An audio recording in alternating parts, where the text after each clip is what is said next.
Hi friends, how are you? After long time మన YouTube ఛానల్లో కలుసుకోబోతున్నాం. అయితే ఏంటి, ఇప్పుడు అందరూ కాంపిటేటివ్ ప్రిపేర్ అవుతుందంటే ఆర్ఆర్బీ కావచ్చు, ఆర్ఆర్బీలో ఎన్టీపీసీ, లేకపోతే గ్రూప్ డి, ఒక స్టాఫ్ సెలక్షన్ కమిటీకి సంబంధించి దానికి కూడా ప్రిపేర్ ఉండొచ్చు. అంటే ఏ కాంపిటేటివ్ ఎగ్జామ్ అయినా ఖచ్చితంగా అందులో ఉన్న కామన్ సెక్షన్స్ అనేటువంటివి కామన్. అవి ఏంటంటే అథమెటిక్, రీజనింగ్, కొన్ని బ్యాంక్ జాబ్స్కి అంటే జనరల్ ఇంగ్లీష్ ఉంటుంది. సో అన్నిటిలోనే కామన్గా ఉండేటువంటి ఏంటంటే జనరల్ అవేర్నెస్ ఏంటి, అందులోని జనరల్ సైన్స్ ఉంటుంది. అదేవిధంగా సోషల్ సంబంధించి అంటే అవి ఎకనామిక్స్, సివిక్స్, జియోగ్రఫీ ఇవన్నీ మిక్స్ అయ్యి ఈ జనరల్ అవేర్నెస్ ఆ జనరల్ సైన్స్ కాన్సెప్ట్ కూడా జనరల్ అవేర్నెస్లో వచ్చేస్తుంది. అందులో ఇంకో సెపరేట్ సెక్షన్ ఏంటంటే కరెంట్ అఫైర్స్. అది కరెంట్ అఫైర్స్ అనేది డైలీ మన ఊళ్ళో కావచ్చు, స్టేట్లో కావచ్చు, జరిగిన కాన్సెప్ట్స్ బేస్ అయ్యి అవి ఇవ్వడం జరుగుతుంది. అంటే arithmetic, reasoning, general awareness common. అయితే కొన్ని జాబ్స్ స్పెషల్ పర్పస్గా జనరల్ ఇంగ్లీష్ అనేటువంటిది ఉంటుంది. అంటే ఇంతకుముందు ఏంటంటే అన్నిట్లో కూడా రైల్వే ఎగ్జామ్స్ కూడా జనరల్ ఇంగ్లీష్ అనేటువంటిది ఉండేది. కానీ ఏంటి, ఇప్పుడు అది తీసేసి ఆ ప్లేస్లో మనకి current affairs and general awareness ఇవి రావడం జరుగుతుంది. అయితే కొన్ని బ్యాంక్ ఎగ్జామ్స్కి వచ్చేసి కంప్యూటర్ అవేర్నెస్ అనేది కూడా ఉంటుంది. ఎందుకంటే వారికి ఖచ్చితంగా కంప్యూటర్ నాలెడ్జ్ ఉండాలి కాబట్టి దాని నుంచి కూడా క్వశ్చన్స్ రావడం జరుగుతుంది. సో ఈ అథమెటిక్లోని మనకి ఏ కాన్సెప్ట్స్ ఉంటాయి, ఈ అథమెటిక్లో ఏ కాన్సెప్ట్స్ ఉంటాయంటే ఫస్ట్ నెంబర్ సిస్టమ్. సో ఈ నెంబర్ సిస్టమ్ అనేటువంటిది మనం చిన్నప్పుడు ఎక్కడో మనం విన్నట్టు అనిపిస్తూ ఉంటుంది. సో ఆ కాన్సెప్ట్లోనే వస్తాయి.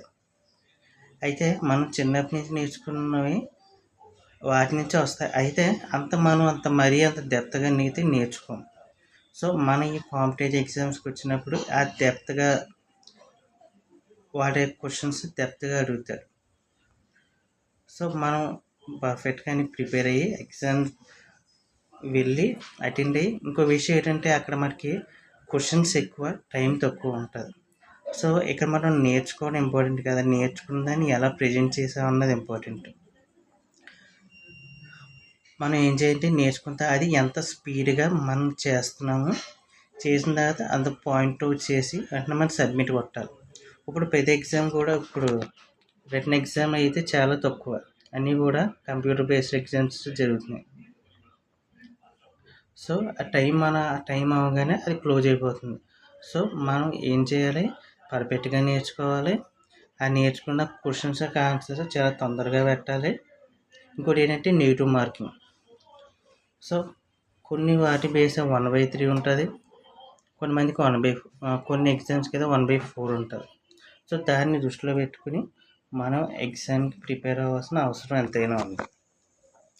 సో అథమెటిక్లో మనకి ఏ కాన్సెప్ట్స్ వస్తాయంటే ఫస్ట్ ఏం చెప్పుకున్నాం, నెంబర్ సిస్టమ్ చెప్పుకున్నాం. అలాగే ఎల్సిఎం అండ్ హెచ్సిఎఫ్ అంటే least common multiple and highest common factor. ఇవి కూడా మనం అండ్ లో స్టడీస్లో చేస్తాం. ఇంకోటి ఏంటంటే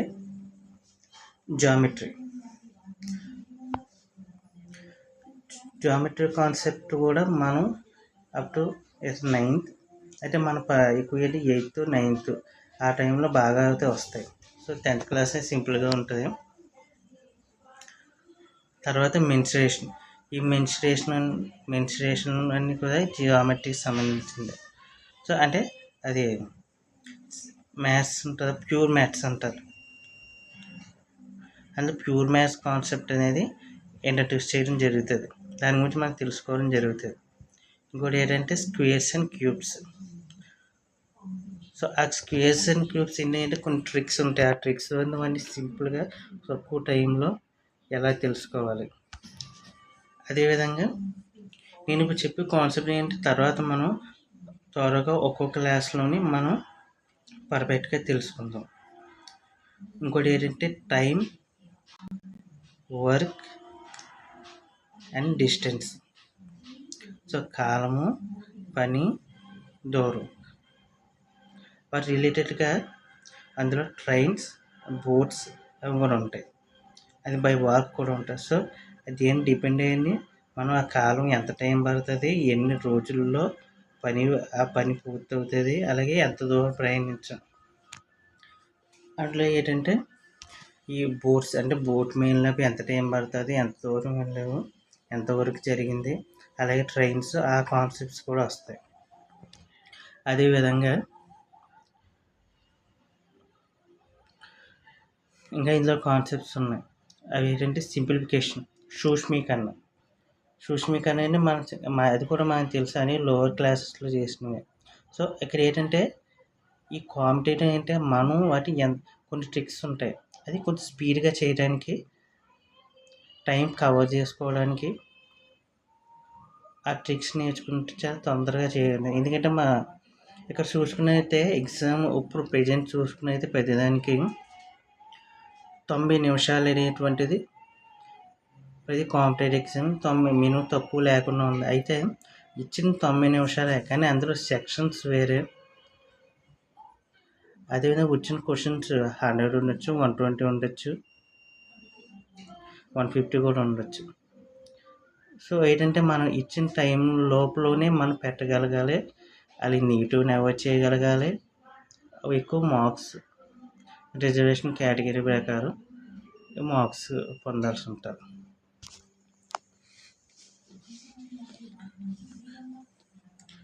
సో ఏంటంటే పర్సంటేజెస్ అంటే శాతాలు.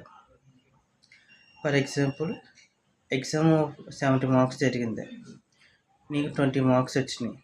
సో అది ఎలా మనకు అనుకున్నాం, 20/70 ఎంత 100% అనుకుంటాం. అలా ఒక పర్సంటేజెస్, ఆ పర్సంటేజ్ వివిధ కేటగిరీల్లో మనం ఎలా తెలుసుకోవాలి. అదేవిధంగా పార్ట్నర్షిప్ అంటే భాగస్వామ్యం. ఏదైనా బిజినెస్ చేసినప్పుడు వారికి ఎంత వాటా ఉంది, అందులో మళ్ళీ స్లీపింగ్ పార్ట్నర్, వర్కింగ్ పార్ట్నర్ కూడా ఉంటారు. సో దాన్ని బట్టి అందులో ఎవరికి ఎంత వాటా వస్తుంది. రేషియో అండ్ ప్రపోర్షన్స్ అండ్ ఇందులో trigonometry, statistics and profit and loss అంటే లాభ నష్టాలు,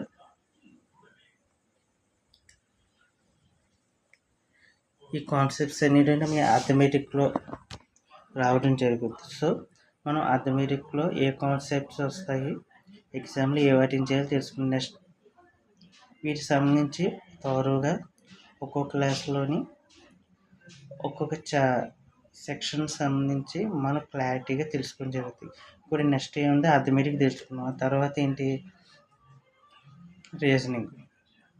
జనరల్ అవేర్నెస్ కాన్సెప్ట్ అంటే దాన్ని దేని సబ్జెక్ట్ దాన్ని వేరే క్లాస్లో తెలుసుకున్నాము. ఇప్పుడు ప్రజెంట్ మన అథమెటిక్లో ఏ కాన్సెప్ట్స్ ఉన్నాయో తెలుసుకుందాం. సో నెక్స్ట్ ఏం చేద్దామంటే ఈ కాన్సెప్ట్ నుంచి చాలా డీప్గా తెలుసుకుందాం. ఎగ్జామ్స్ అటెండ్ చేద్దాం. ఎవరైతే కాంపిటేటివ్ ఎగ్జామ్ ప్రిపేర్ అవుతుందో వాళ్ళకి ఆల్ ది బెస్ట్. సో నా ఛానల్ అయితే సబ్స్క్రైబ్ చేసుకొని లైక్ చేయడం మర్చిపోకండి. సో నెక్స్ట్ క్లాస్లో నెంబర్ సిస్టమ్ సంబంధించి క్వశ్చన్స్ అయితే ఏం క్వశ్చన్స్ వస్తాయి, ఎలా వస్తాయి, ఏం వస్తాయి తెలుసుకుందాం. Okay, all the best.